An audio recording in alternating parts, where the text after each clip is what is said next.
नमस्कार दोस्तों, plus point के यूट्यूब के वीडियोस में आपका स्वागत है। दोस्तों मेरा नाम है निकेत शाह। दोस्तों आज के इस लेक्चर में हम लोग सीखने वाले आरएलसी पैनल और पीएलसी पैनल के बीच में डिफरेंस। सबसे पहले तो आपको यहाँ पे इमेज नज़र आ रहा है, इसमें आपको डिफरेंस कुछ नज़र आ रहा है। यस, आपने अगर डिफरेंस देखा रहेगा तो यहाँ पे देखो कितने सारे कंपोनेंट है, उसकी जगह पे यहाँ पे कंपोनेंट्स की संख्या कम है। ये एक सबसे पहले मेजर डिफरेंस है।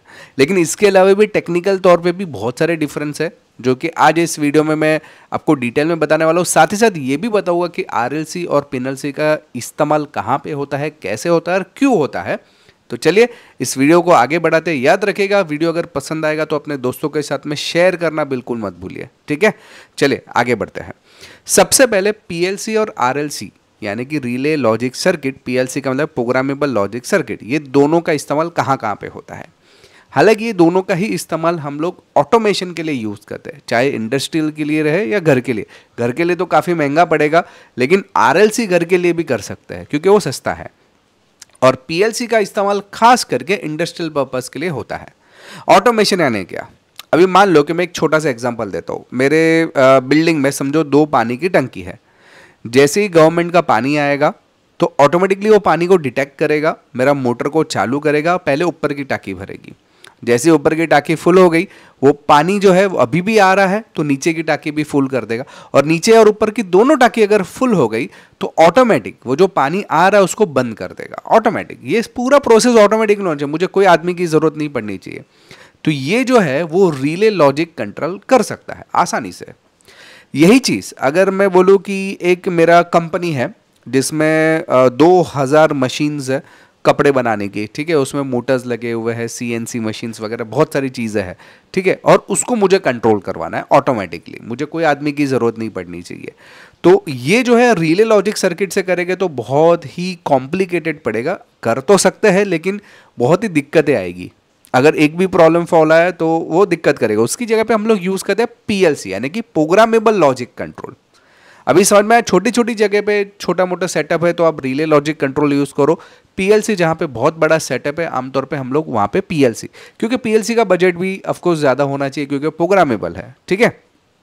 तो ये दोनों के बीच में मेजर डिफरेंस है। इसका इस्तेमाल ज़्यादातर पीएलसी का इंडस्ट्रियल लेवल पे और रिले का छोटी मोटी जगह पे, जैसे कि एक डोमेस्टिक लेवल पे, इंडस्ट्रीज में भी यूज़ होता है जहाँ पे स्मॉल लेवल पे काम होता है। इतना क्लियर है।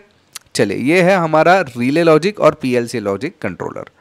अभी उसके डिफरेंस की अगर मैं बात करूं तो सबसे पहले उसके डेफिनेशन से ही डिफरेंस की शुरुआत होती है, ठीक है। डेफिनेशन की बात करें तो रिले लॉजिक कंट्रोल जो रहता है वो इलेक्ट्रॉनिक ऑपरेटेड स्विच है। अभी यहाँ पे अगर आप ध्यान से देखोगे एनिमेशन में, ये कॉइल है, कॉइल पे जैसे ही यहाँ पे मैं एक छोटा सा सप्लाई देता हूँ, इलेक्ट्रॉनिक कंट्रोल स्विच यानी कि यहाँ पे सप्लाई देता हूँ तो यहाँ का सप्लाई चालू करता है और यहाँ पे जो भी लोड है वो हैवी मतलब बड़ा लोड रहेगा, यानी कि लो पावर से हम लोग बड़े पावर को कंट्रोल कर सकते हैं। इन शॉर्ट ये है हमारा रिले लॉजिक। पीएलसी भी वही काम करता है लेकिन ये सेमीकंडक्टर बेस्ड स्विचिंग है। सेमीकंडक्टर यानी कि इसमें इलेक्ट्रॉनिक डिवाइसेस लगे हुए रहते हैं, electronic micro controller, micro processor जैसी चीज़ें लगी हुई रहती है और उसके ज़रिए हम लोग बड़ी बड़ी चीज़ों को, कॉम्प्लिकेटेड चीज़ों को भी हम लोग इंडस्ट्रियल लेवल पे जब भी ऑटोमेटिकली प्रोसेस करवाते हैं वो है हमारे लिए पीएलसी, ठीक है। इसका अगर प्राइमरी फंक्शंस की बात करें तो मेन फंक्शंस रहता है इसका स्विच ऑन करना और स्विच ऑफ करना। ये उसका मेजर काम खाली इतना ही है रिले लॉजिक सर्किट का।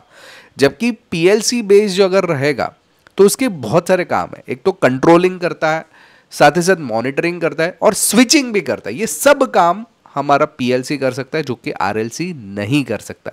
लेकिन याद रखिएगा, पीएलसी अगर सीख रहा है ना तो आरएलसी आना जरूरी है, तभी जाके पीएलसी सीख सकते हैं, ठीक है। चलिए आगे और भी देख ले, कंस्ट्रक्शंस के बारे में बात करें यानी कि ये कैसे उसकी बनावट है। तो रिले की बात करें तो रिले यानी कि एक जो हमारा आरएलसी पैनल रहता है उसमें ज़्यादातर रिले का यूज़ होता है, ठीक है। तो रिले जो रहता है उसके अंदर आपको ऐसी कॉइल नज़र आएगी जो जिसके ज़रिए हम लोग कंट्रोल सिग्नल्स भेज सकते हैं, यानी कि यहाँ से हम लोग ऑन और ऑफ करवा सकते हैं। ये जो रहता है ये अब आप देख सकते हैं, ये बीच का जो है उसको कॉमन टर्मिनल बोला जाता है। जैसे ही आप सप्लाई दोगे तो ये कॉमन टर्मिनल जो भी यहाँ पे जुड़ा हुआ है जिसको हम लोग एनसी बोलते हैं, नॉर्मली क्लोज बोलते हैं, वो यहाँ पे देने पर ये जो है वो इधर से इधर शिफ्ट हो जाता है, ये तरफ, ये नॉर्मली ओपन वाला हिस्सा है। तो ये रिले का कंस्ट्रक्शन कुछ इस तरीके से है। यही अगर पीएलसी की बात करें तो पीएलसी के अंदर इनपुट टर्मिनल्स रहते हैं, साथ ही साथ आउटपुट कुछ टर्मिनल रहते हैं, देखिए इनपुट टर्मिनल, आउटपुट टर्मिनल, उसके अंदर खुद का एक सीपीयू रहता है, खुद का एक प्रोग्रामिंग टर्मिनल रहता है, खुद की मेमोरी रहती है, खुद का पावर सप्लाई स्टेशन रहता है। तो काफ़ी सारी चीज़ें हैं और कंट्रोलिंग भी बहुत सारा रहता है। तो ये मेजर डिफरेंस है कंस्ट्रक्शंस के बारे में। ऑपरेशंस की बात करें तो जहाँ पे लो पावर सिग्नल से हम लोग बड़े बड़ी चीज़ों को एक आर्मेचर के जरिए कंट्रोल करवाते हैं, मैग्नेटिक फील्ड के जरिए कंट्रोल करवाते हैं, मैग्नेटिक फील्ड के जरिए ऑन ऑफ करवाते हैं, ये हमारा ऑपरेशन है रिले का। जबकि यहाँ पे हम लोग कुछ सेंसर की मदद से, मैंने समझो इनपुट पे कुछ सेंसर लगाए, उसके जरिए आउटपुट को हम लोग कंट्रोल कर सकते हैं, उसके मॉनिटरिंग कर सकते हैं। ये सब जो चीज़ें रहती है वो पीएलसी में हम लोग करवाते हैं। क्लियर है इतना? चलिए अभी आगे बढ़ने से पहले एक छोटी सी जानकारी दे देता हूँ कि हम लोग ने आरएलसी का कोर्स ऑलरेडी चालू कर दिया। आरएलसी जैसे मैंने अभी बता रहा हूँ, आरएलसी पैनल का ऑलरेडी कोर्स चालू कर दिया। पीएलसी पैनल का भी कोर्स हम लोग जल्द ही चालू करने वाले हैं। याद रखिएगा ये अगर कोर्सेज, इसके अलावा भी बहुत सारे हमारे 40 से 50 कोर्सेज है, जैसे इलेक्ट्रॉनिक्स है, इलेक्ट्रिकल है, मोटर रिवाइंडिंग, सोलर पावर, फिर computer hardware, laptop repairing, mobile repairing, AutoCAD, 2D 3D, फिर इसके बाद प्रोग्रामिंग में भी C++, जावा, पाइथन जैसे कोर्सेस है, रोबोटिक्स में भी है आर्डिनो, रास्पबेरी पाई, नोड MCU जैसे बहुत सारे अनगिनत कोर्सेज चालू कर दिए। ये सब कोर्सेज करने के लिए केवल मोबाइल में एक एप्लीकेशन डाउनलोड करना है। ऐप का नाम है प्लस पॉइंट ट्रेनिंग, ये आपको गूगल प्ले स्टोर पे मिल जाएगा। iOS के लिए भी है और वेबसाइट भी है। तो ये सब जानकारी के लिए अगर आपको अधिक जानकारी चाहिए तो ये मेरा व्हाट्सअप नंबर है, इसमें मुझे केवल हाई का मैसेज डाल दीजिए तो मैं सारी जानकारी आपको व्हाट्सअप के माध्यम से भिजवा दूंगा। चलिए अभी और डिफरेंस ज़रा देखते हैं। आरएलसी के अंदर ये जो आपको मैं बताना भूल गया कि ये हमारी आरएलसी साइड है और ये पीएलसी साइड है। नेचर ऑफ ऑपरेशन सिग्नल्स, तो आरएलसी जो सिग्नल्स है वो हमारा एनालॉग सिग्नल पे काम करता है। एनालॉग, इस टाइप के सिग्नल्स को हम लोग एनालॉग सिग्नल बोलते हैं, जबकि पीएलसी रहता है वो प्योरली डिजिटल सिग्नल्स पे काम करता है। हालांकि याद रखिएगा पीएलसी में एनालॉग वाले भी आते हैं, लेकिन अभी जूने हो गए, आउटडेटेड हो गए। अभी ज़्यादातर जो पीएलसीज है वो डिजिटल सिग्नल्स पे ही काम करता है। ठीक है। कंट्रोल सिस्टम्स की बात करें तो ये डिज़ाइन रिले, मतलब रिले कंट्रोल मॉड्यूल के अंदर खाली रिले का ज़्यादातर प्रयोग होता है। उसके रिले के लॉजिक से ही पूरा हार्ड वायरिंग करवाया जाता है। हार्ड वायरिंग है ना, उसका पूरा वायरिंग करवाया जाता है, उसको हम बोलते हैं रिले लॉजिक कंट्रोल। ठीक है। पीएलसी के अंदर ज़्यादातर हम लोग प्रोग्रामिंग लॉजिक का यूज़ करते हैं, प्रोग्रामिंग के जरिए करवाते हैं हर चीज़ को। ठीक है। रिले के अंदर कोई प्रोग्रामिंग की जरूरत नहीं, आपने वैसे लॉजिक ही सेट किया कि वो इसी तरीके से चलेगा, जबकि पीएलसी में हमें लॉजिक सेट करने के लिए प्रोग्राम डालना पड़ता है और प्रोग्राम के आधार पर ये काम करता है। क्लियर है? तो एनालॉग, डिजिटल और प्रोग्रामिंग कैसे कंट्रोल करता है वो पूरा सिस्टम बताया।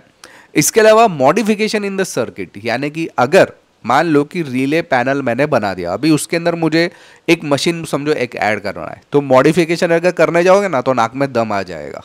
ठीक है। तो आप देख सकते हैं यहाँ पे ये पूरा पैनल है, इसमें कितने सारे लॉजिक्स लगाए हुए रहेंगे एक पैनल के अंदर। ये आरएलसी पैनल है। वही चीज़ अगर पीएलसी में अगर लॉजिक बढ़ाना रहेगा ना, खाली एक प्रोग्राम में थोड़ा सा चेंज करना पड़ेगा या एक समझो एक पैनल लगा देना पड़ेगा, दैट्स इट। ज़्यादा कुछ मच या ज़्यादा कुछ उसमें दिक्कत वाली बात नहीं है, ये आराम से उसको अपग्रेड कर सकते हैं, कुछ सर्किट में कुछ मॉडिफिकेशन या चेंजेस कर सकते हैं। जबकि इसमें नाक में दम आ जाएगा, जैसे मैंने पहले ही बताया कि इसमें बहुत सारी दिक्कत आ जाएगी।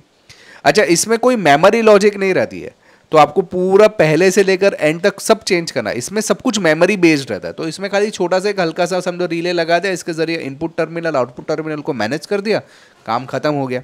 तो ये एक मेजर डिफरेंस है दोनों के बीच में। फॉल्ट डिटेक्शन की बात करें तो इसमें फॉल्ट ढूंढना काफ़ी आसान है, जबकि यहाँ पे फॉल्ट ढूंढना बोला तो खत्म हो गया, आपको फॉल्ट ढूंढने में पूरा दिन निकल जाएगा, कभी कभी ऐसा भी होता है। तो ये रिले लॉजिक का डिसएडवांटेज आप मान सकते हो उसका। हाँ, हालांकि सस्ता है, इसको डिज़ाइन करना काफ़ी सस्ता पड़ेगा एज़ कम्पेयर टू पीएलसी। जगह भी ज़्यादा लेगा, ये पीएलसी जगह कम लेगा, ये जगह ज़्यादा लेगा। समझो ये 1 इंच की जगह लेगा, 1 इंच तो नहीं लेता, 1 फुट लेगा, तो ये लगभग 3 फुट लेगा उसकी जगह पे, 3 नहीं उससे भी ज़्यादा हो सकता है कि ले लेगा। ठीक है। इसको पावर सप्लाई भी थोड़े ज़्यादा लगते हैं एज़ कम्पेयर टू दिस। सो इसमें बहुत सारी चीज़ें रहती है जो हमें ध्यान में रखनी पड़ती है। इसके अलावा डिफरेंस की कुछ बात करें, इनपुट आउटपुट कैपेबिलिटी, अगर मैं बोलूँ कि इसमें इनपुट आउटपुट की कैपेबिलिटी कम है।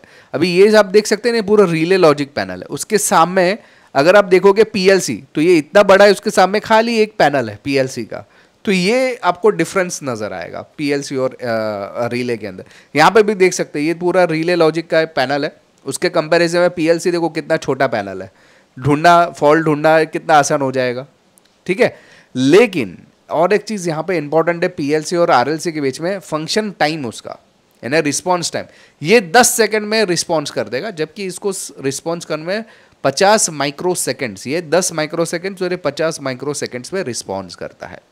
फॉल्ट डिटेक्शन करना इसमें थोड़ा सा मुश्किल होता है, इसमें फॉल्ट भी ज़्यादा आता है, आरएलसी में fault as compare to PLC ज़्यादा आएगा, क्योंकि ये पूरा मैकेनिकल बेस्ड है ना, और ढूंढना तो मुश्किल है ही, लेकिन फॉल्ट भी जल्दी आता है, जबकि पीएलसी में इतना जल्दी फॉल्ट नहीं आता। अगर आपने परहैप्स प्रोग्रामिंग में कोई मिस्टेक नहीं किया रहेगा, माइक्रो कंट्रोलर में कोई दिक्कत नहीं रहेगा, तो इसमें जनरली ऐसा कोई दिक्कत आता नहीं है।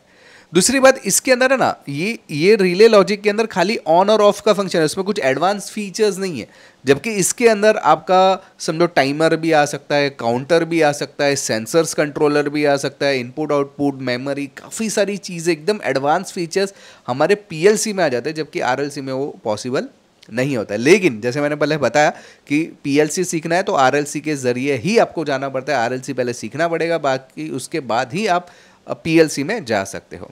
अच्छा, पीएलसी के लिए अगर एप्लीकेशंस की बात करें तो जैसे कि मोटर कंट्रोलर हो गया, ट्रैफिक लाइट हो गया, पावर सिस्टम हो गया, होम अप्लायंसेस को ऑटोमेटिव करना है, तो हम लोग जनरली आरएलसी का यूज़ करते हैं।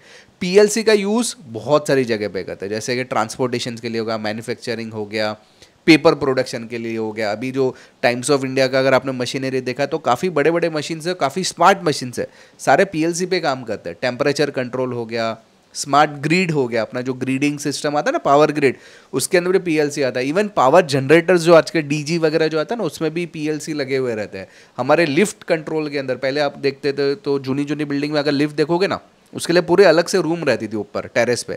आज की तारीख में रूम नहीं रहती है, वो पैनल के अंदर ही, मतलब लिफ्ट के बाजू में ही पैनल लगा दिया जाता है, जिसके अंदर सारी सेटिंग्स है उसकी। तो ये सब किसकी बदौलत हुआ?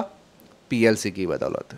ठीक है, तो समझ में आरएलसी और पीएलसी के बीच में डिफरेंस क्या है, उसमें कौन सा आपके लिए सही पड़ेगा वो आपको चॉइस करना है। ठीक है, अगर आपका बजट कम है, छोटा मोटा काम है तो आरएलसी करो, बड़ा काम है और बजट भी है थोड़ा बहुत तो पीएलसी का यूज़ करो तो ज़्यादा बेहतर रहेगा। तो आई होप कि दोस्तों ये वीडियो आपको पसंद आया रहेगा। याद रखेगा, वीडियो अगर पसंद आया ना, अपने दोस्तों के साथ में शेयर करना बिल्कुल मत भूलिए। और अगर आपको आरएलसी पीएलसी जैसे अनगिनत, हमारे पास बहुत सारे कोर्सेस है, ये सब कोर्सेज करने के लिए केवल मोबाइल में एक ऐप डाउनलोड करना है। ऐप का नाम है प्लस पॉइंट ट्रेनिंग। बाकी अगर आपको और अधिक जानकारी चाहिए तो मेरा व्हाट्सअप नंबर पे मुझे हाई का मैसेज डाल दीजिए, मैं सारी जानकारी आपको प्रोवाइड कर दूंगा। इसके अलावा अगर आप नए हैं चैनल के ऊपर तो सब्सक्राइब का बटन दबा के बेल का आइकॉन दबा दीजिए, ताकि हमारे जो भी नए वीडियोस आएगा उसका नोटिफिकेशन जल्द से जल्द आपको मिल जाएगा। साथ ही साथ याद रखिएगा, वीडियो अगर पसंद आएगा ना, प्लीज़ अपने दोस्तों के साथ में शेयर कीजिए, क्योंकि ये वीडियो बनाने में बहुत ज़्यादा मेहनत लगती है। चलिए इस वीडियो में इतना ही। Thanks for listening.